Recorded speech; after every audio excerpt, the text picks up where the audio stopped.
L'angelo alle spalle di Gesù sta portando la croce. Ma secondo voi il pittore ha dipinto così? Con le figure degli angeli e gli strumenti della passione tagliati? No. Vuol dire che nel Settecento, quando hanno fatto questa cornice, la tela può aver subito due sorti. È stata messa su un telaio più piccolo dell'originale ed è stata o ripiegata dentro il telaio o tagliata. Ecco perché in alto è tagliata, guardate le teste degli angeli, ma anche i piedi degli apostoli sono in parte tagliati. Allora, vi pongo un problema di... era più grande, sì. Vi pongo un problema di restauro. Abbiamo i soldi, ho trovato lo sponsor. Facciamo un restauro, ma dobbiamo avere un programma perché altrimenti la sovrintendenza non ce lo approva. Tiriamo giù tutto e facciamo l'ispezione. Se scopriamo che la tela è stata tagliata.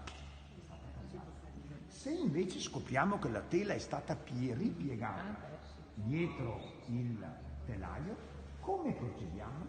Possiamo procedere in due modi. Vediamo cosa scegliete. Intanto pulisco tutto, giusto? Restauro tutto. E dopo cosa faccio? Ripristino cosa? La dimensione originale? Ma non sta più.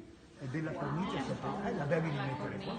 Le monache nel Settecento così hanno voluto la loro chiesa. Questo è l'aspetto che le monache hanno voluto nel Settecento. Allora, se io lascio la tela tutta distesa sul nuovo telaio, qua non sta più. Devo trovarmi una nuova sistemazione. Dove? E qua lascio un buco.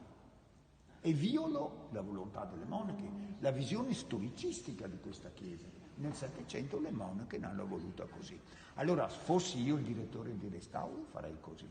Se la tela non è stata tagliata, la faccio aprire completamente, la faccio pulire, restaurare e la faccio fotografare ad altissima definizione con le tecnologie dei nostri giorni.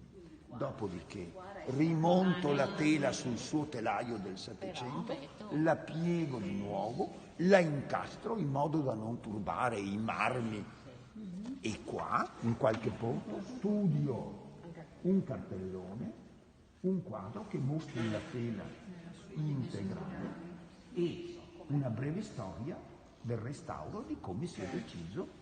In questo modo mostro com'era, ma non turbo l'ordine e sono problemi non da poco.